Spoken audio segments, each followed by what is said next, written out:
माया कारण तावही मूर्ख लोग अजाना। कहो नानक बिन हर भजन बिरथा जन्म सराना। माया कारण तावही मूर्ख लोग अजाना। कहो नानक बिन हर भजन बिरथा जन्म सराना। वाहिगुरु जी का खालसा वाहिगुरु जी की फतेह। श्लोक 12 ਤੇ ਵਧੀਕ ਬਾਣੀ ਦੀ ਚੱਲ ਰਹੀ ਲੜੀਵਾਰ ਵਿਚਾਰ ਤੇ ਇਸ ਲੜੀ ਦੇ ਤਹਿਤ ਨਵੇਂ ਪਾਤਸ਼ਾਹ ਧੰਨ ਗੁਰੂ ਤੇਗ ਬਹਾਦਰ ਮਹਾਰਾਜ ਜੀ ਤਿੰਨਾਂ ਦੀ ਰਸਨਾ ਤੋਂ ਉਚਾਰਨ ਕੀਤਾ ਹੋਇਆ 28 ਨੰਬਰ ਸ਼ਲੋਕ, ਜਿਸ ਦਾ ਪਾਠ ਆਪਾਂ ਸਾਰਿਆਂ ਨੇ ਹੀ ਸਰਵਣ ਕੀਤਾ ਹੈ। ਇਹ ਸ਼ਲੋਕ ਗੁਰੂ ਗ੍ਰੰਥ ਸਾਹਿਬ ਜੀ ਦੇ ਪਾਵਨ ਅੰਕ 1428 ਦੇ ਉੱਪਰ ਸੁਭਾਈਮਾਨ ਹੈ। ਗੁਰੂ ਪਾਤਸ਼ਾਹ ਜੀ ਇਸ ਪਾਵਨ ਸ਼ਲੋਕ ਵਿੱਚ ਫਰਮਾਉਂਦੇ ਨੇ, ਮਾਇਆ ਕਾਰਨ ਤਾਵਹੀਂ ਮੂਰਖ ਲੋਕ ਅਜਾਨ। ਜਿਵੇਂ ਆਪਾਂ ਇਸ ਤੋਂ ਪਹਿਲੀਆਂ ਸ਼ਲੋਕਾਂ ਵਿੱਚ ਵਿਚਾਰ ਸਾਂਝੇ ਕਰ ਚੁੱਕੇ ਹਾਂ ਕਿ ਸੰਸਾਰ ਦੇ ਵਿੱਚ ਬੰਦੇ ਕੋਲ ਪੈਸਾ ਨਾ ਹੋਵੇ ਤੇ ਸਮਾਜ ਵਿੱਚ ਉਹਨੂੰ ਜ਼ਿੰਦਗੀ ਜਿਉਣੀ ਮੁਸ਼ਕਿਲ ਹੁੰਦੀ ਹੈ, ਕਿਉਂਕਿ ਪੈਸੇ ਬਦਲੇ ਮਨੁੱਖ ਆਪਣੀ ਜ਼ਿੰਦਗੀ ਵਿੱਚ ਮਿਹਨਤ ਕਰਦਾ ਹੈ, ਤਰੱਕੀ ਕਰਦਾ ਹੈ। ਬਚਪਨ ਤੋਂ ਲੈ ਕੇ ਬੁਢੇਪੇ ਤੱਕ ਉਹਦੀ ਸਾਰੀ ਭੱਜ ਨਸ, ਜਿੰਨੀ ਵੀ ਉਹਦੀ ਭੱਜ ਦੌੜ ਇਸ ਵਾਸਤੇ ਹੁੰਦੀ ਹੈ ਵੀ ਜੋ ਮੇਰੇ ਮਾਂ-ਬਾਪ ਮੈਨੂੰ ਨਹੀਂ ਦੇ ਸਕੇ, ਮੈਂ ਆਪਣੇ ਬੱਚਿਆਂ ਨੂੰ, ਆਪਣੇ ਪਰਿਵਾਰ ਨੂੰ ਉਹ ਤੋਂ ਵਧੀਆ ਸਹੂਲਤਾਂ ਦੇ ਸਕਾਂ। ਜਿਸ ਮਨੁੱਖ ਨੇ ਆਪਣੀ ਜ਼ਿੰਦਗੀ 'ਚ ਮਿਹਨਤ ਕਰਕੇ 4 ਪੈਸੇ ਕਮਾਏ ਹੁੰਦੇ ਨੇ, ਲੋਕ ਕਹਿੰਦੇ ਨੇ ਕਿੰਨਾ ਸਿਆਣਾ ਹੈ, ਵੀ ਕਿੰਨੀ ਮਿਹਨਤ ਨਾਲ ਇਹਨੇ ਐਮ ਗਰੀਬੀ 'ਚ ਉੱਠ ਕੇ ਕਾਰੋਬਾਰ ਖੜਾ ਕੀਤਾ ਹੈ, ਬਿਜ਼ਨਸ ਖੜਾ ਕੀਤਾ ਹੈ। 4 ਪੈਸੇ ਬੰਦੇ ਦੇ ਕੋਲ ਨੇ। ਮਨੁੱਖ ਦੇ ਕੋਲ ਜੇ ਆਪਾਂ ਦੁਨਿਆਵੀ ਤੌਰ 'ਤੇ ਵੇਖੀਏ, ਸਮਾਜਿਕ ਤੌਰ 'ਤੇ ਜਿਹਦੇ ਕੋਲ 4 ਪੈਸੇ ਨਾ ਹੋਣ, ਅਸੀਂ ਆਪਣੇ ਧੀ ਪੁੱਤਰ ਦਾ ਰਿਸ਼ਤਾ ਵੀ ਕਰ ਲੱਗਿਆ 100 ਵਾਰ ਸੋਚਦੇ ਹਾਂ। ਕੀ ਮਨੁੱਖ ਦੇ ਕੋਲ ਪੈਸੇ ਨਹੀਂ ਹੋਣੇ ਚਾਹੀਦੇ, ਮਾਇਆ ਨਹੀਂ ਹੋਣੀ ਚਾਹੀਦੀ? ਜਵਾਬ ਹੋਏਗਾ ਕਿ ਹੋਣੀ ਚਾਹੀਦੀ ਹੈ, ਵੀ ਪੈਸਾ ਮਨੁੱਖ ਦੇ ਕੋਲ ਹੋਣਾ ਚਾਹੀਦਾ। ਹਾਂ, ਹੋਵੇ 1 ਨੰਬਰ ਦੀ ਕਮਾਈ, ਇਹ ਨਾਲ ਸ਼ਰਤ ਹੋਵੇ ਕਿ ਬੰਦਾ ਕਮਾਈ ਕਰੇ, ਮਿਹਨਤ ਕਰੇ। ਅਤੇ ਬਹੁਤ ਇਨਸਾਨ ਨੇ ਮਿਹਨਤਕਸ਼, ਜਿਨ੍ਹਾਂ ਨੇ ਸੱਚੀ ਸੁੱਚੀ ਕਿਰਤ ਕਰਕੇ ਵੀ ਚੰਗੀ ਰੋਟੀ ਖਾਧੀ ਹੈ, ਉਹ ਇੱਕ ਵਹਿਮ ਬੈਠ ਜਾਂਦਾ ਵੀ ਜਦੋਂ ਤੱਕ ਮੈਂ ਇੱਧਰ ਉੱਧਰ ਹੱਥ ਨਾ ਮਾਰਿਆ, ਬੇਈਮਾਨੀ ਨਾ ਕੀਤੀ, ਮੈਂ ਆਪਣੇ ਪਰਿਵਾਰ ਦਾ ਗੁਜ਼ਾਰਾ ਸਹੀ ਨਹੀਂ ਕਰ ਸਕਦਾ। ਹੁਣ ਪਾਤਸ਼ਾਹ ਜੀ ਨੇ ਇਸ ਪਾਵਨ ਸ਼ਲੋਕ ਵਿੱਚ ਜੋ ਵਿਚਾਰ ਦਿੱਤੇ ਨੇ, ਕਹਿੰਦੇ ਮਾਇਆ ਕਾਰਨ। ਹੁਣ ਮਾਇਆ ਦੇ ਕਾਰਨ ਤਾਵਹੀਂ, ਜਿਵੇਂ ਆਪਾਂ ਪਹਿਲੀਆਂ ਸ਼ਲੋਕਾਂ ਸਮਝ ਚੁੱਕੇ ਹਾਂ ਵੀ ਜੇ ਆਪਾਂ ਮਾਇਆ ਦੀ ਇੱਥੇ ਵਿਆਖਿਆ ਨਾ ਕੀਤੀ ਤਾਂ ਬਹੁਤ ਗਲਤ ਮੈਸੇਜ ਸੰਸਾਰ ਨੂੰ ਜਾ ਸਕਦਾ ਹੈ ਕਿ ਜਿਹੜੇ ਲੋਕ ਮਾਇਆ ਇਕੱਠੀ ਕਰਦੇ ਉਹ ਮੂਰਖ ਲੋਕ ਹੁੰਦੇ ਨੇ, ਕਿਉਂਕਿ ਮਾਇਆ ਕਾਰਨ ਤਾਵਹੀਂ ਮੂਰਖ ਲੋਕ ਅਜਾਨ।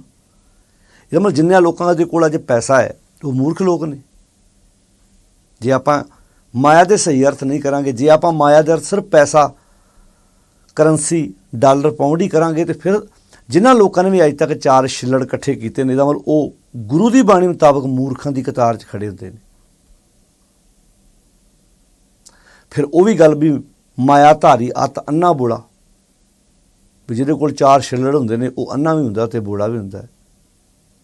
ਸ਼ਬਦ ਨਾ ਸੁਣੀ ਬਹੁ ਰੋਲ ਘਚੋੜਾ।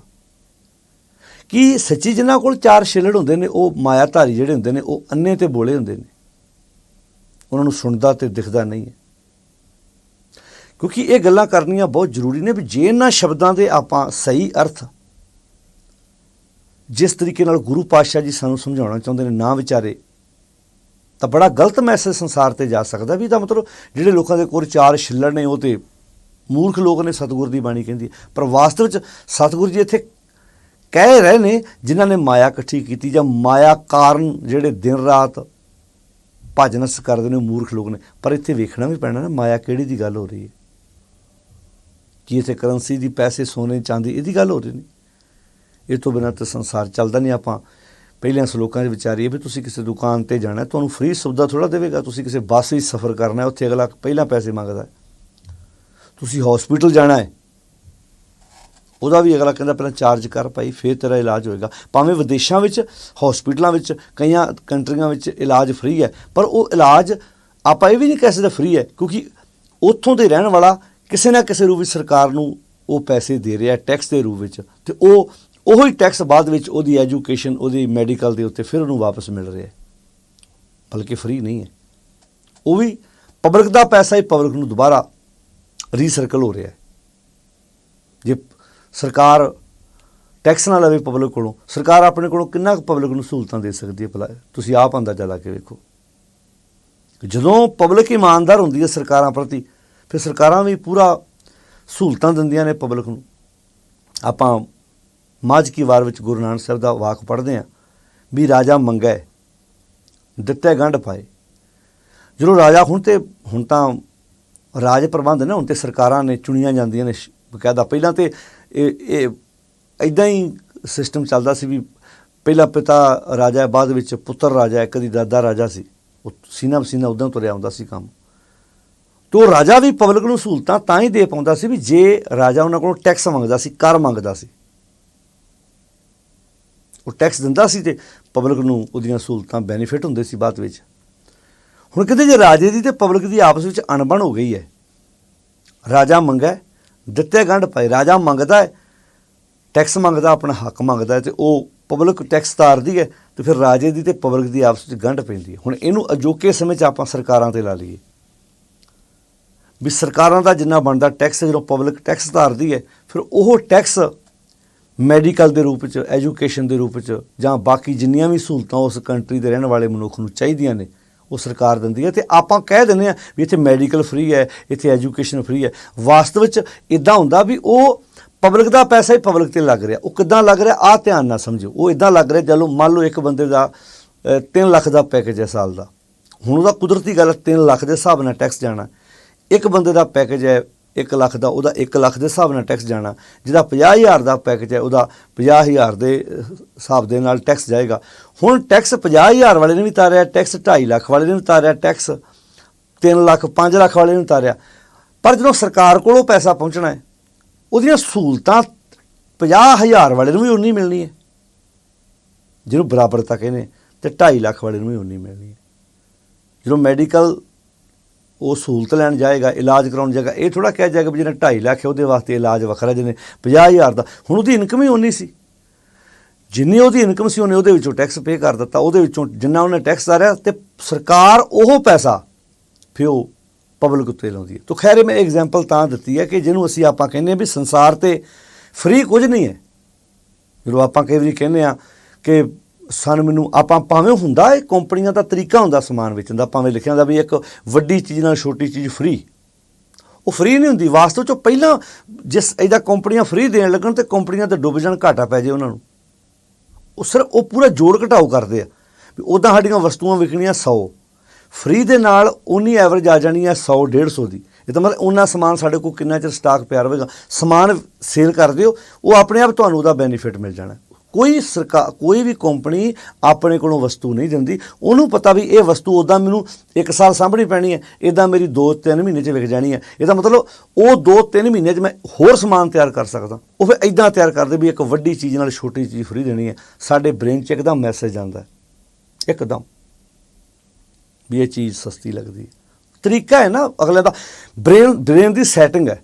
ਹੁਣ 9,900 ਦੀ 9,999 ਦੀ ਵਸਤੂ ਹੈ, ਸਦਾ 10 ਵੀ ਲਿਖ ਸਕਦੇ ਸੀ ਉਹ, ਪਰ ਸਾਡੇ ਬ੍ਰੇਨ ਨੇ ਇੱਕਦਮ 10,000 ਚੱਕ ਲੈਣਾ। ਤਰੀਕਾ ਹੈ ਨਾ ਅਗਲਾ ਸੇਲ ਕਰਦਾ ਤਰੀਕਾ ਵਾ। ਤੁਸੀਂ ਜਦੋਂ ਵਸਤੂ ਕੋਈ ਲੈਣ ਜਾਂਦੇ ਆ, ਮੰਨ ਲਓ ਤੁਸੀਂ ਕੋਈ ਵੀ ਚੀਜ਼ ਪਸੰਦ ਕੀਤੀ ਹੈ, ਉਹ ਵਸਤੂ ਦਾ ਉਹਦਾ ਰੇਟ ਹੈਗਾ 3,000, ਮੰਨ ਲਓ 3,999 ਰੁਪਏ।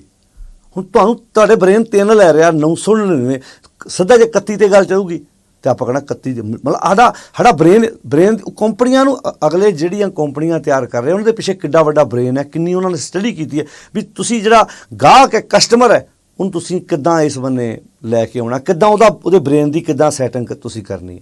ਅਤੇ ਸਾਡੇ ਦਿਮਾਗ 'ਚ ਇੱਕਦਮ ਹੀ ਜਾਂਦਾ ਵੀ ਆਹ ਵੇਖੋ ਤੇ ਵਸਤੂ ਇੰਨੇ ਦੀ ਹੈ। ਹੁਣ 999 ਦੀ ਵਸਤੂ ਹੈ, ਉਸ ਦਾ 1000 ਵੀ ਲਿਖ ਸਕਦੇ ਆ।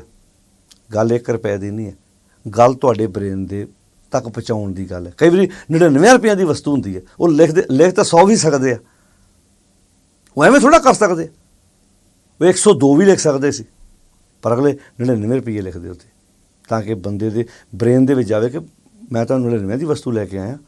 ਉੱਦਾਂ ਅੱਛਾ ਤੂੰ 100 ਦੀ ਲੈ ਕੇ ਆਇਆ, ਤੂੰ ਇੰਨੀ ਮਹਿੰਗੀ ਲੈ ਆਇਆ। ਅਗਲੇ ਬਹੁਤ ਤਰੀਕੇ ਨਾਲ ਸਮਾਨ ਵੇਚ ਤੂੰ। ਮੈਂ ਗੱਲ ਕਰ ਰਿਹਾ ਸੀ ਕਿ ਜੇ ਸਮਾਜ ਵਿੱਚ ਫ੍ਰੀ ਚੀਜ਼ਾਂ ਮਿਲਣ ਲੱਗ ਪੈਣ ਤਾਂ ਸੰਸਾਰ ਚੱਲ ਹੀ ਨਹੀਂ ਸਕਦਾ। ਇੱਥੇ ਤਾਂ ਲੈਣ ਦੇਣ ਹੈ। ਆਪਾਂ ਕਿਸੇ ਸ਼ੌਪ 'ਤੇ ਜਾਂਦੇ, ਇੱਕ ਬੰਦਾ ਸ਼ਹਿਰੋਂ ਲਿਆ ਕੇ ਸਮਾਨ ਪਿੰਡ 'ਚ ਵੇਚਦਾ, ਪਿੰਡੋਂ ਸਮਾਨ ਵੇਚ ਖੜ ਕੇ ਸ਼ਹਿਰ ਵੇਚਦਾ, ਸਾਰਾ ਸੰਸਾਰ ਇੱਦਾਂ ਚੱਲ ਰਿਹਾ। ਪਰ ਜਿਸ ਬੰਦੇ ਕੋਲ ਆਪਾਂ ਹੁਣ ਗੁਰਬਾਣੀ ਦੇ ਉਹ ਅਰਥ ਨੇ ਜਿਹੜੇ ਸਮਾਜ ਵਿੱਚ ਫਿੱਟ ਬਹਿੰਦੇ ਨੇ, ਜਿਹੜੇ ਸਮਾਜ ਵਿੱਚ ਅਸੀਂ ਕਮਾ ਸਕਦੇ ਹਾਂ। ਹੁਣ ਇੱਥੇ ਗੁਰੂ ਸਾਹਿਬ ਕਹਿੰਦੇ ਨੇ ਮਾਇਆ ਕਾਰਨ ਧਾਵਹੀ ਮੂਰਖ ਲੋਕ ਅਜਾਨ, ਵੀ ਜਿਹੜੇ ਮਾਇਆ ਕਾਰਨ ਭੱਜੇ ਫਿਰਦੇ ਮੂਰਖ ਤੇ ਲੋਕ ਨੇ। ਲੱਗਦਾ ਨਹੀਂ ਸਾਨੂੰ ਬਹੁਤ ਲੰਬਾ ਟਾਈਮ ਇਹਨਾਂ ਗੱਲਾਂ 'ਤੇ ਪ੍ਰਚਾਰ ਹੋਇਆ।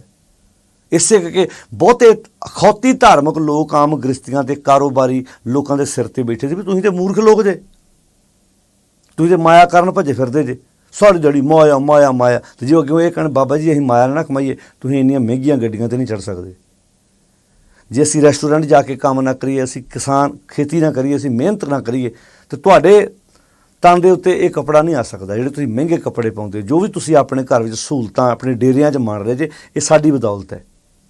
ਪਰ ਤੁਸੀਂ ਵੇਖੋ ਗ੍ਰਸਤੀ ਬੰਦਾ ਦਿਨ ਰਾਤ ਕੰਮ ਕਰਦਾ। ਹੁਣ ਭਈ ਪ੍ਰਾਪਤ ਮਾਨੁਖ ਦੇ ਹੁਰੀਆ ਗੋਬਿੰਦ ਮਿਲਣ ਕੀ ਇਹ ਤੇਰੀ ਬਰੀਆ। ਅਵਰ ਕਾਜ ਲੱਗਦਾ ਨਹੀਂ ਵੀ ਅਵਰ ਕਾਜ ਦਾ ਅਰਥ ਹੀ ਇਹੋ ਕੀਤਾ ਵੀ ਮਾਇਆ ਕਾਰਨ ਧਾਵਹੀ ਮੂਰਖ ਲੋਕ ਜਾਣ, ਵੀ ਮਾਇਆ ਕਰਕੇ ਭੱਜੇ ਫਿਰਦੇ ਨੇ ਮੂਰਖ ਲੋਕ ਨੇ, ਜਿਹੜੇ ਮਾਇਆ ਇਕੱਠੀ ਕਰਦੇ ਫਿਰਦੇ ਨੇ ਮੂਰਖ ਲੋਕ ਜਾਣ। ਅਗਲੀ ਗੱਲ ਹੈ ਕਹੋ ਨਾਨਕ ਬਿਨ ਹਰ ਭਜਨ ਬਿਰਥਾ ਜਨਮ ਸਰਾਣ, ਵੀ ਰੱਬ ਦੇ ਭਜਨ ਤੋਂ ਬਿਨਾਂ ਜਨਮ ਜਿਹੜਾ ਉਹ ਬਿਰਥਾ ਹੀ ਜਾ ਰਿਹਾ ਸਾਰਾ। ਇਹਦਾ ਮਤਲਬ ਜਿਹੜੇ ਨਾਮ ਜਪ ਰਹੇ ਆ, ਜਿਹੜੇ ਡੇਰਿਆਂ 'ਚ ਬੈਠੇ ਆ, ਜਿਹੜੇ ਬੰਦਗੀ ਕਰ ਰਿਹਾ, ਉਹ ਜਨਮ ਸਫਲਾ ਕਰ ਰਿਹਾ। ਆਹ ਜਿਹੜੇ ਪੈਸਾ ਕਮਾ ਰਹੇ ਤੇ ਜਨਮ ਆਪਣਾ ਵਿਅਰਥ ਗਵਾ ਰਿਹਾ।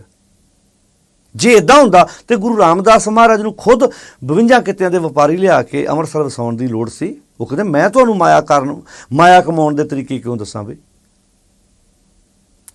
ਫਿਰ ਗੁਰੂ ਸਾਹਿਬ ਨੂੰ ਵਾਹੀ ਕਰਨ ਦੀ ਲੋੜ ਨਹੀਂ ਸੀ। ਸਾਰੇ ਪ੍ਰਚਾਰ ਦੌਰੇ ਕਰਕੇ ਤੇ ਕਰਤਾਰਪੁਰ ਉਹਨਾਂ ਨੇ ਖੇਤੀ ਕੀਤੀ ਹੈ। ਇੱਥੇ ਖੇਤੀ ਕਰਨ ਵਾਲਾ ਕਹਿੰਦਾ ਸਾਰੀ ਦਿਹਾੜੀ ਖੇਤੀ ਕਰਦਾ ਰਹਿਣਾ, ਸਾਰੀ ਦਿਹਾੜੀ ਕੰਮ ਕਰਦਾ ਰਹਿਣਾ, ਹੁਣ ਥੋੜ੍ਹਾ ਬਹੁਤਾ ਨਾਮ ਜਪ ਲਈਏ। ਉਹ ਸਾਰਾ ਕੁਝ ਕਰਨ ਤੋਂ ਬਾਅਦ ਸਾਨੂੰ ਦੱਸ ਰਹੇ ਵੀ ਇੱਦਾਂ ਕਿਹੜਾ ਕੰਮ। ਗੁਰੂ ਸਾਹਿਬ ਜੀ ਨੇ ਸਾਨੂੰ ਹਰ ਕੰਮ ਆਪਣੇ ਹੱਥੀਂ ਕਰਨ ਦੀ ਪ੍ਰੇਰਨਾ ਦਿੱਤੀ ਹੈ। ਸਗੋਂ ਕਿਰਤ ਕਰਨ ਵਾਲਿਆਂ ਦੀ ਬਾਣੀ ਹੈ, ਬਾਣੀ ਦੇ ਗੁਰੂ ਗ੍ਰੰਥ ਸਾਹਿਬ ਦੇ ਵਿੱਚ। ਹੁਣ ਭਗਤ ਰਵਿਦਾਸ ਜੀ ਆ, ਧਿਆਨ ਨਾਲ ਸੁਣੇ। ਹੁਣ ਭਗਤ ਰਵਿਦਾਸ ਜੀ ਦੇ ਬਾਰੇ ਜਦੋਂ ਗੁਰੂ ਅਰਜਨ ਸਾਹਿਬ ਸੱਚੇ ਪਾਤਸ਼ਾਹ ਦਾ ਆਪਾਂ ਵਚਨ ਪੜ੍ਹਦੇ ਹਾਂ ਵੀ ਗੋਬਿੰਦ ਗੋਬਿੰਦ ਗੋਬਿੰਦ ਸੰਗ ਨਾਮ ਦਿਓ ਮਨ ਲੀਣਾ, ਆੜ ਦਾਮ ਕੋਸ਼ੀ ਪਰੋ ਹੋਇਓ ਲਖੀਣਾ, ਬੁਨਣਾ ਤਰਣਾ ਤਿਆਗ ਕੇ ਪ੍ਰੀਤ ਚਰਨ ਕਬੀਰਾ, ਨੀਚ ਕੁਲਾ ਜੋ ਲਾਰਾ ਭਇਓ ਗੁਣੀ ਗਹੀਰਾ। ਅਗਲੀ ਤੋਂ ਸੁਣਿਓ ਰਵਿਦਾਸ ਢਵੰਤਾ ਢੋਰ ਨੀਤ, ਤਿੰਨ ਤਿਆਗੀ ਮਾਇਆ। ਭਗਤ ਰਵਿਦਾਸ ਜੀ ਰੋਜ਼ ਮਰੇ ਹੋਏ ਪਸ਼ੂਆਂ ਦੀ ਖਲ ਲਾਉਂਦੇ ਆ, ਹੱਡ ਵੇਚਦੇ ਆ, ਤੇ ਨਾਲ ਇੱਕ ਸ਼ਬਦ ਵਰਤਾ ਤਿੰਨ ਤਿਆਗੀ ਮਾਇਆ। ਇਹਦਾ ਮਤਲਬ ਉਹਨਾਂ ਮਾਇਆ ਛੱਡ ਦਿੱਤੀ ਤੇ ਫਿਰ ਖਲ ਲਾ ਕੇ ਫਰੀ ਦਿੰਦੇ ਹੋਣਗੇ, ਜਿਹੜਾ ਉਹਦੇ ਹੱਡ ਉਹ ਫਰੀ ਦਿੰਦੇ ਹੋਣਗੇ। ਜੋ ਵੀ ਉਹ ਕੰਮ ਕਰਦੇ, ਜੁੱਤੀ ਕਿਸੇ ਦੀ ਗੰਢਦੇ ਹੋਣਗੇ ਤਾਂ ਉਹ ਪੈਸੇ ਦੇਣ ਲੱਗਦੇ ਹੋਣਗੇ। ਕਹਿੰਦੇ ਭਾਈ ਮੈਂ ਤਾਂ ਮਾਇਆ ਤਿਆਗੀ ਆ। ਅਤੇ ਜੇ ਮਾਇਆ ਤਿਆਗੀ ਸੀ ਤਾਂ ਪਰਿਵਾਰ ਫਿਰ ਰੋਟੀ ਕਿੱਥੋਂ ਖਾਂਦਾ ਸੀ। ਅਤੇ ਫਿਰ ਇਹ ਗੁਰਮਤਿ ਦਾ ਜਿਹੜਾ ਉਪਦੇਸ਼ ਹੈ ਉਹਦੇ ਮੁਤਾਬਕ ਫਿਰ ਇਹਦਾ ਮਤਲਬ ਭਗਤ ਰਵਿਦਾਸ ਜੀ ਫਰੀ ਵਸਤੂਆਂ ਦੇ ਕੇ ਉਹਨਾਂ ਲੋਕਾਂ ਨੂੰ ਤਾਂ ਹੱਡ ਹਰਾਮੀ ਬਣਾ ਰਹੇ ਵੀ ਤੁਹਾਨੂੰ ਤਾਂ ਫਰੀ ਮਿਲ ਰਿਹਾ ਸਾਰਾ ਕੁਝ, ਤੁਸੀਂ ਅੱਗੇ ਜਾ ਕੇ ਮੁੱਲ ਵੇਚੋ। ਇੱਥੇ ਤਾਂ ਵਪਾਰ ਹੀ ਇੱਦਾਂ ਚੱਲਦਾ ਵੀ ਕਿੱਥੋਂ ਬੰਦਾ ਸਮਾਨ ਲੈਂਦਾ ਹੈ। ਇੱਕ ਬੰਦਾ ਕਿਸੇ ਕੰਪਨੀ 'ਚੋਂ ਸਮਾਨ ਖਰੀਦਦਾ ਹੈ, ਅੱਗੇ ਹੌਲੀ ਹੌਲੀ ਕਰਦਿਆਂ ਕਿੱਦਾਂ ਜਾ ਕੇ ਕਸਟਮਰ ਤੱਕ ਪਹੁੰਚਦੀ ਹੈ। ਤਿੰਨ ਤਿਆਗੀ ਮਾਇਆ। ਉਹ ਕਿਹੜੀ ਮਾਇਆ ਭਗਤ ਰਵਿਦਾਸ ਜੀ ਨੇ ਤਿਆਗੀ ਸੀ ਕਿ ਇੱਥੇ ਤੇ ਮਰੇ ਹੋਏ ਪਸ਼ੂਆਂ ਦੀ ਖਲ ਲਾਉਂਦੇ ਸੀ। ਉਹ ਭਲਿਓ ਗੁਰੂ ਕੇ ਪਿਆਰਿਓ, ਮਾਇਆ ਦਾ ਅਰਥ ਵਕਾਰ ਹੈ। ਮਾਇਆ ਦਾ ਅਰਥ ਉਹ ਜ਼ਹਿਰ ਜਿਹੜਾ ਅਸੀਂ ਆਪਣੇ ਅੰਦਰ ਇਕੱਠਾ ਕੀਤਾ ਹੈ। ਕਿਉਂਕਿ ਕਰੰਸੀ ਮਾਇਆ ਦਾ ਇੱਕ ਅਰਥ ਹੈ, ਇੱਕ ਰੂਪ ਹੈ ਮਾਇਆ ਦਾ। ਪੈਸਾ ਜਿੱਥੇ ਗਾਂਧੀ ਦੀ ਫੋਟੋ, ਡਾਲਰ, ਪਾਉਂਡ, ਚਾਂਦੀ, ਸੋਨਾ ਜੋ ਵੀ ਲਾ ਲਓ ਤੁਸੀਂ, ਇਹ ਮਾਇਆ ਦਾ ਇੱਕ ਰੂਪ ਹੈ, ਪਰ ਮੁਕੰਮਲ ਤਾਂ ਨਹੀਂ ਨਾ। ਜਿਵੇਂ ਤੁਹਾਡਾ ਹੱਥ ਹੈ, ਇਹ ਬੋਡੀ ਦਾ ਇੱਕ ਰੂਪ ਹੈ ਨਾ, ਪਰ ਮੁਕੰਮਲ ਬੋਡੀ ਤਾਂ ਨਹੀਂ ਨਾ ਹੈਗੀ। ਤੁਹਾਡੀ ਅੱਖ ਹੈ, ਤੁਹਾਡੀ ਬੋਡੀ ਦਾ ਇੱਕ ਰੂਪ ਹੈ, ਹਿੱਸਾ ਹੈ, ਪਰ ਮੁਕੰਮਲ ਬੋਡੀ ਤਾਂ ਨਹੀਂ ਹੈ। ਮੁਕੰਮਲ ਸਰੀਰ ਤਾਂ ਨਹੀਂ ਹੈ। ਤੁਹਾਡੀ ਬੋਡੀ ਦਾ ਇੱਕ ਰੋਮ ਤੁਹਾਡੇ ਸਰੀਰ ਦਾ ਇੱਕ ਹਿੱਸਾ ਹੈ, ਇੱਕ ਰੂਪ ਹੈ, ਪਰ ਮੁਕੰਮਲ ਸਰੀਰ ਥੋੜ੍ਹਾ ਹੈ। ਇੱਕ ਦਰਖਤ ਦੀ ਟਾਹਣੀ ਟੁੱਟ ਕੇ ਜ਼ਮੀਨ 'ਤੇ ਡਿੱਗਦੀ ਹੈ, ਟਾਹਣੀ ਦਰਖਤ ਦਾ ਇੱਕ ਰੂਪ ਹੈ, ਮੁਕੰਮਲ ਦਰਖਤ ਥੋੜ੍ਹਾ ਹੈ। ਦਰਖਤ ਵਿੱਚ ਬਹੁਤ ਕੁਝ ਹੈ, ਫੁੱਲ ਹੈ, ਪੱਤੇ ਹੈ, ਤਣਾ ਹੈ, ਸਭ ਕੁਝ ਹੈ। ਇੱਦਾਂ ਹੀ ਮਾਇਆ ਦੇ ਕਈ ਰੂਪ ਸੀ। ਜਦੋਂ ਅਸੀਂ ਇਹਨਾਂ ਗੱਲਾਂ ਨੂੰ ਖੋਲ੍ਹ ਕੇ ਸਮਝਾਂਗੇ ਨਾ ਵੀ ਮਾਇਆ ਕਾਰਨ ਯਾਨੀ ਕਿ ਵਿਸ਼ਿਆਂ ਵਕਾਰਾਂ ਦੇ ਕਾਰਨ, ਜ਼ਹਿਰ ਇਕੱਠਾ ਕਰਨ ਦੇ ਵਾਸਤੇ ਤੂੰ ਦਿਨ ਰਾਤ ਹੀ ਭੱਜਾ ਫਿਰਦਾ। ਰੇ ਮੂੜੇ ਲਾਹੇ ਕੋ ਤੂੰ ਢੀਲਾ ਢੀਲਾ, ਟੋਟੇ ਕੋ ਬੇਗਤਾਇਆ, ਸਸਤ ਵਖਰ ਤੂੰ ਕਿੰਨੇ ਨਹੀਂ ਪਾਪੀ, ਬਾਧਾ ਰੇ ਨਾਇਆ। ਸਤਿਗੁਰ ਤੇਰੀ ਅਸਾਇਆ, ਪਤਤ ਪਾਵਨ ਤੇਰੋ ਨਾਮ, ਪਾਰ ਬ੍ਰਹਮ ਮੈਂ ਇਹ ਉਟਾਇਆ। ਗੁਰੂ ਸਾਹਿਬ ਜੀ ਨੇ ਐਵੇਂ ਕਿਹਾ ਸੀ, ਵਿਖਈ ਦਿਨ ਰੈਨ, ਵਿਖਈ ਵਿਕਾਰੀ ਬੰਦਾ, ਵਿਖਈ ਦਿਨ ਰੈਨ ਇਵੇਂ ਹੀ ਗੁਜ਼ਾਰੇ, ਗੋਬਿੰਦ ਨਾ ਭਜਾਏ। ਗੋ ਦਾ ਅਰਥ ਧਰਤੀ, ਬਿੰਦ ਦਾ ਅਰਥ ਧਰਤੀ ਦਾ ਮਾਲਕ। ਗੋਬਿੰਦ ਨਾ ਭਜੇ, ਅਹਮ ਬੁੱਧ ਮਾਤਾ, ਮਰਨਾ ਚੀਤ ਨਾ ਹੋਵੇ।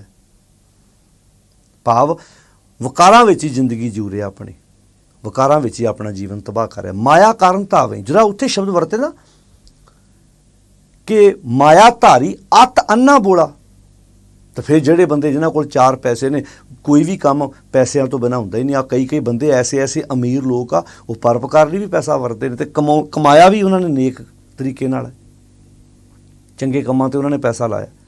ਸਮਾਜ ਦੀ ਉਸਾਰੀ ਹੋ ਹੀ ਨਹੀਂ ਸਕਦੀ ਜੇ ਪੈਸਾ ਨਹੀਂ ਹੋਏਗਾ, ਤਾਂ ਸਮਾਜ ਅੱਗੇ ਕਿੱਦਾਂ ਚੱਲੇਗਾ। ਗੁਰੂ ਸਾਹਿਬ ਜੀ ਨੇ ਦਸਵੰਧ ਦੀ ਪ੍ਰਥਾ ਕਿਉਂ ਸ਼ੁਰੂ ਕੀਤੀ ਸੀ? ਵੀ ਪੈਸਾ ਆਏਗਾ, ਲੋਕ ਭਲਾਈ ਦੇ ਕੰਮ ਕੀਤੇ ਜਾਣਗੇ। ਜੇ ਗੁਰੂ ਸਾਹਿਬ ਨੇ ਖੂਹ ਬਣਵਾਏ, ਜੇ ਗੁਰੂ ਸਾਹਿਬ ਨੇ ਲੋਕਾਂ ਦੇ ਘਰ ਬਣਵਾਏ, ਜੇ ਜਿਹੜੇ ਗੁਰੂ ਸਾਹਿਬ ਨੇ ਸ਼ਹਿਰ ਵਸਾਏ ਨੇ, ਤਾਂ ਪੈਸਾ ਹੈਗਾ ਸੀ ਤਾਂ ਸ਼ਹਿਰ ਵਸਾਏ ਨਾ। ਮਾਖੋਵਾਲ ਦੀ ਜ਼ਮੀਨ ਮੁੱਲ ਖਰੀਦ ਕੇ ਗੁਰੂ ਸਾਹਿਬ ਨੇ ਚੱਕ ਨਾਨਕੀ ਵਸਾਇਆ, ਜਿਹਨੂੰ ਬਾਅਦ 'ਚ ਅਸੀਂ ਆਨੰਦਪੁਰ ਸਾਹਿਬ ਕਹਿੰਦੇ ਹਾਂ। ਗੋਂਦੇ ਖੱਤਰੀ ਦਾ ਨਾਂ ਜਿਹੜਾ ਗੋਇੰਦਵਾਲ ਸਾਹਿਬ ਵਸਾਇਆ ਹੈ, ਉਹ ਵੀ ਗੁਰੂ ਸਾਹਿਬ ਨੇ ਮੁੱਲ ਜ਼ਮੀਨ ਖਰੀਦ ਕੇ ਵਸਾਇਆ ਸੀ। ਇਹ ਤੋਂ ਪਤਾ ਲੱਗਦਾ ਕਿ ਪੈਸਾ ਮਾਇਆ ਇੱਕ ਰੂਪ ਹੈ ਜਿਹੜੀ ਅਸੀਂ ਕਰੰਸੀ ਵਰਤਦੇ ਹਾਂ, ਪਰ ਇੱਥੇ ਕਿਹਾ ਮਾਇਆ ਧਾਰੀ, ਜਿਹਨੇ ਆਪਣੀ ਸੁਰਤ ਵਿੱਚ ਵਿਸ਼ਿਆਂ ਵਕਾਰਾਂ ਰੂਪੀ ਮਾਇਆ ਨੂੰ ਧਾਰਨ ਕਰ ਲਿਆ ਹੈ। ਅੱਤ ਅੰਨਾ ਬੋਲਾ। ਹੁਣ ਜਦੋਂ ਬੰਦਾ ਲਾਲਚੀ ਹੁੰਦਾ, ਦੱਸਿਓ ਭਲਾ, ਉਦੋਂ ਅੰਨਾ ਹੁੰਦਾ ਕਿ ਨਹੀਂ, ਬੌਰਾ ਹੁੰਦਾ ਕਿ ਨਹੀਂ? ਮਨ ਰੇ ਕਹਾ ਭਇਓ ਤੈਂ ਬੌਰਾ, ਹੇ ਮਨਾ ਤੂੰ ਕਿਉਂ ਬੌਰਾ ਹੋ ਗਿਆ? ਕਿਉਂਕਿ ਲਾਲਚ ਨੇ ਜ਼ਿੰਦਗੀ ਤਬਾਹ ਕਰਤੀ। ਹੁਣ ਇੱਥੇ ਸ਼ਬਦ ਵਰਤਿਆ ਜਿਹੜਾ ਮਾਇਆ ਧਾਰੀ ਅੱਤ ਅੰਨਾ ਬੋਲਾ, ਸ਼ਬਦ ਨਾ ਸੁਣੀ। ਹੁਣ ਜਦੋਂ ਵਕਾਰ ਬੰਦੇ ਦੇ ਅੰਦਰ ਪ੍ਰਭਾਵ ਪਾਉਂਦੇ ਨੇ, ਖਿੱਚ ਪਾਉਂਦੇ ਨੇ, ਸ਼ਬਦ ਸੁਣਦਾ ਬੰਦਾ, ਗੁਰੂ ਦੀ ਸਿੱਖਿਆ ਸੁਣਦਾ, ਸ਼ਬਦਾਂ ਬਹੁਤ ਰੋਲ ਘਚੋਲਾ, ਅੰਦਰ ਰੋਲ ਘਚੋਲਾ ਚੱਲਦਾ, ਅੰਦਰ ਸ਼ੋਰ ਸ਼ਰਾਬਾ ਚੱਲਦਾ। ਕਿਉਂਕਿ ਮਾਇਆ ਦਾ ਕਾਰਨ, ਵਿਸ਼ਿਆਂ ਵਕਾਰਾਂ ਦੇ ਕਾਰਨ। ਬੁੱਢਾ ਬੰਸ ਕਬੀਰ ਕਾ ਉਪਜੋ ਪੂਤ ਕਮਾਲ, ਹਰ ਕਾ ਸਿਮਰਨ ਛੱਡ ਕੇ ਕਰ ਰਿਹਾ ਆ ਮਾਲ। ਭਗਤ ਕਬੀਰ ਜੀ ਕਹਿੰਦੇ ਮੇਰੇ ਅੰਦਰ ਇੱਕ ਮਨ ਰੂਪੀ ਕਮਾਲ ਦਾ ਪੁੱਤਰ ਹੀ ਪੈਦਾ ਹੋ ਗਿਆ। ਉਹਨੇ ਕੀ ਕੀਤਾ? ਹਰ ਕਾ ਸਿਮਰਨ ਛੱਡ ਕੇ, ਸੱਚ ਨੂੰ ਛੱਡ ਕੇ, ਤੇ ਘਰ ਲੈ ਆਇਆ ਮਾਲ। ਹਰ ਵਕਤ ਉਹ 2 ਨੰਬਰ ਦੀ ਕਮਾਈ, ਭਾਵ ਵਿਸ਼ੇ ਵਕਾਰ, ਇਹ ਜਾਇਦਾਦ ਇਕੱਠੀ ਕਰਨੀ ਸ਼ੁਰੂ ਕਰ ਦਿੱਤੀ। ਤੋ ਪਿਆਰਿਓ, ਇੱਥੇ ਗੱਲ ਹੋ ਰਹੀ ਹੈ ਮਾਇਆ ਕਾਰਨ ਧਾਵਹੀਂ, ਮਾਇਆ ਦੇ ਕਾਰਨ, ਵਿਸ਼ਿਆਂ ਵਕਾਰਾਂ ਦੇ ਕਾਰਨ, ਭਾਵ ਬੁਰਾਈ ਦੇ ਕਾਰਨ, ਲਾਲਚ ਵਸ ਹੋ ਕੇ ਕਾਮ ਵਾਸ਼ਨਾਵਾਂ, ਕ੍ਰੋਧ, ਲੋਭ, ਈਰਖਾ, ਇਹ ਸਭ ਇਹ ਜਾਇਦਾਦ ਆ। ਇਸੇ ਨੂੰ ਆਖਿਆ ਸੀ ਕਾਮ, ਕ੍ਰੋਧ, ਮਾਇਆ, ਮਦ, ਮਤਸਰ, ਇਹ ਸੰਪੈ ਦਾ ਅਰਥ ਕੀ? ਸੰਪਤੀ, ਮੋਹ ਮਾਹੀ, ਇਹ ਮੇਰੇ ਮਨ ਦੀ ਸੰਪਤੀ ਹੈ, ਮੇਰੇ ਮਨ ਦੀ ਜਾਇਦਾਦ ਆ। ਵੇਖੋ ਫਰਕ, ਧਿਆਨ ਨਾਲ ਸੁਣਿਓ। ਜਿਹੜਾ ਤੁਹਾਡੇ ਬੈਂਕ ਵਿੱਚ ਪੈਸਾ ਪਿਆ ਨਾ, 4 ਛਿੱਲੜ ਪਏ ਨੇ ਤੁਹਾਡੇ ਘਰ 'ਚ, ਜੋ ਗਰੋਸਰੀ, ਇਹ ਤੁਹਾਡੇ ਤਨ ਦੇ ਕੰਮ ਆਉਣੀ ਆ। ਪਰ ਜਿਹੜੀ ਇੱਥੇ ਵਿਸ਼ਿਆਂ ਵਕਾਰਾਂ ਦੀ ਮਾਇਆ ਹੈ ਨਾ, ਇਹ ਸਾਰੀ ਮਨ ਦੀ ਜਾਇਦਾਦ ਆ। ਇਹਦੇ ਵਾਸਤੇ ਮਨ ਭੱਜਾ ਫਿਰਦਾ। ਕੋਈ ਮਨ ਨੂੰ ਤੇ ਉਪਦੇਸ਼ ਹੈ, ਮਾਇਆ ਕਾਰਨ ਤਾਂ ਵਹੀ, ਮਾਇਆ ਦੇ ਕਾਰਨ ਇਹ ਮਨ ਦੀ ਸਾਰੀ ਭੱਜ ਦੌੜ ਹੈ। ਮੂਰਖ ਲੋਕ ਅਜਾਨ, ਉਹ ਨੇ ਮੂਰਖ ਤੇ ਅਜਾਨ ਲੋਕ, ਜਿਹਨਾਂ ਦੀਨ ਵਿਸਾਰਿਓ ਰੇ ਦੀਵਾਨੇ, ਜਿਹਨਾਂ ਦੀਨ ਭੁਲਾਤਾ, ਧਰਮ ਭੁਲਾਤਾ। ਦੀਨ ਵਿਸਾਰਿਓ ਰੇ ਦੀਵਾਨੇ, ਦੀਨ ਵਿਸਾਰਿਓ ਰੇ, ਪੇਟ ਭਰਿਓ। ਜਿੱਦਾਂ ਪੇਟ ਭਰ ਕੇ ਪਸ਼ੂ ਖਾ ਲੈਂਦਾ, ਬਸ ਪਸ਼ੂਆ ਜਿਉਂ ਸੋਇਓ, ਮਨੁੱਖ ਜਨਮ ਹੈ ਹਾਰਿਓ। ਸਾਧ ਸੰਗਤ ਕਬਹੂ ਨਹੀਂ ਕੀਨੀ, ਭਾਵ ਗੁਰੂ ਦੇ ਕੋਲ ਆਣ ਕੇ ਨਹੀਂ ਬੈਠੇ, ਗੁਰੂ ਦੀ ਗੱਲ ਨਹੀਂ ਸੁਣੀ, ਰਚਿਓ ਧੰਦੇ ਝੂਠ, ਝੂਠਿਆਂ ਧੰਦਿਆਂ ਵਿੱਚ ਹੀ ਪੈ ਗਏ। ਰਚਿਓ ਧੰਦੇ ਝੂਠ, ਸਵਾਨ, ਸ਼ੂਕਰ, ਬਾਇਸ, ਜਿਵੇਂ ਕੁੱਤਾ ਹੈ, ਸੂਰ ਹੈ, ਸੂਰ ਗੰਦਗੀ ਖਾਂਦਾ ਰਹਿੰਦਾ ਹੈ, ਕੁੱਤਾ ਲਾਲਚ ਵਸ ਹੋ ਕੇ ਥਾਂ ਥਾਂ ਤੁਰਿਆ ਫਿਰਦਾ ਹੈ। ਭਟਕਤ ਚਾਲਿਓ ਊਠ, ਕਿਉਂਕਿ ਦੀਨ ਵਿਸਾਰਿਓ ਰੇ ਦੀਵਾਨੇ। ਤੋ ਪਾਤਸ਼ਾਹ ਕਹਿੰਦੇ ਨੇ ਮਾਇਆ ਕਾਰਨ ਧਾਵਹੀਂ ਮੂਰਖ ਲੋਕ ਅਜਾਣ। ਮੂਰਖ ਲੋਕ ਮਾਇਆ ਦੇ ਕਾਰਨ ਇਹਨਾਂ ਵਿਸ਼ਿਆਂ ਕਾਰਨ, ਕਿਉਂਕਿ ਇਹ ਮਾਇਆ ਜਿਤ ਹਰ ਵਿਸਰੇ ਮੋਹ ਉਪਜੇ ਭਾਉ ਦੂਜਾ ਲਾਇਆ। ਮੈਨੂੰ ਲੱਗਦਾ ਹੁਣ ਇਸ ਗੱਲ ਨੂੰ ਸਮਝਣਾ ਬਹੁਤ ਸੌਖਾ ਹੈ ਕਿ ਬਾਣੀ ਵਿੱਚ ਜਿੱਥੇ ਵੀ ਮਾਇਆ ਸ਼ਬਦ ਆਇਆ ਉਹਦਾ ਅਰਥ ਇਕੱਲਾ ਪੈਸਾ ਨਹੀਂ ਹੈ। ਜਦੋਂ ਅਸੀਂ ਇਸ ਐਂਗਲ ਤੋਂ, ਕਿਉਂਕਿ ਅਸੀਂ ਜਦੋਂ ਸਮਝਾਂਗੇ ਨਾ ਫਿਰ ਮਾਇਆ ਦੇ ਕਈ ਰੂਪ ਨੇ। ਮਾਇਆ ਮਮਤਾ ਮੋਹਣੀ ਜਿਨ ਵਿਣ ਦੰਤਾਂ ਜਗ ਖਾਇਆ। ਮਾਇਆ ਮਮਤਾ ਆਪਣਤ ਇਹੋ ਜਿਹੀ ਮੋਹਣੀ ਹੈ ਜਿਹਨੇ ਬਿਨਾਂ ਦੰਦਾਂ ਤੋਂ ਜਗ ਖਾ ਲਿਆ। ਦੱਸੋ ਹੁਣ ਕਾਮ ਵਾਸ਼ਨਾਵਾਂ ਨੇ ਕਿੰਨਾ ਜਗਤ ਖਰਾਬ ਕੀਤਾ ਹੈ। ਲਾਲਚ ਨੇ ਕਿੰਨਿਆਂ ਦੇ ਘਰ ਤਬਾਹ ਕੀਤੇ ਨੇ। ਕ੍ਰੋਧ ਨੇ ਕਿੰਨਿਆਂ ਦੇ ਹੱਸਦੇ ਘਰ ਉਜਾੜ ਦਿੱਤੇ।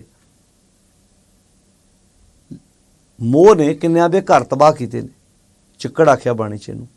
ਤੋ ਹਜ਼ੂਰ ਕਹਿੰਦੇ ਨੇ ਮਾਇਆ ਕਾਰਨ ਧਾਵਹੀਂ ਮੂਰਖ ਲੋਕ ਅਜਾਨ। ਕਹੋ ਨਾਨਕ ਬਿਨ ਹਰ ਭਜਨ। ਹੇ ਨਾਨਕ ਆਖ ਬਿਨਾ ਹਰੀ ਦੇ ਭਜਨ ਤੋਂ। ਭਾਵ ਵਿਣ ਗੁਣ ਕੀਤੇ ਭਗਤ ਨਾ ਹੋਏ।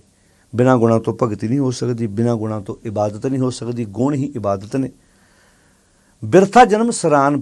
ਬਿਰਥਾ ਜਨਮ, ਸਾਰਾ ਜਨਮ ਹੀ ਵਿਅਰਥ ਚਲਾ ਗਿਆ, ਅਜਾਈ ਚਲਾ ਗਿਆ, ਬਰਬਾਦ ਹੋ ਗਿਆ। ਬਿਰਥਾ ਜਨਮ ਸਰਾਨ।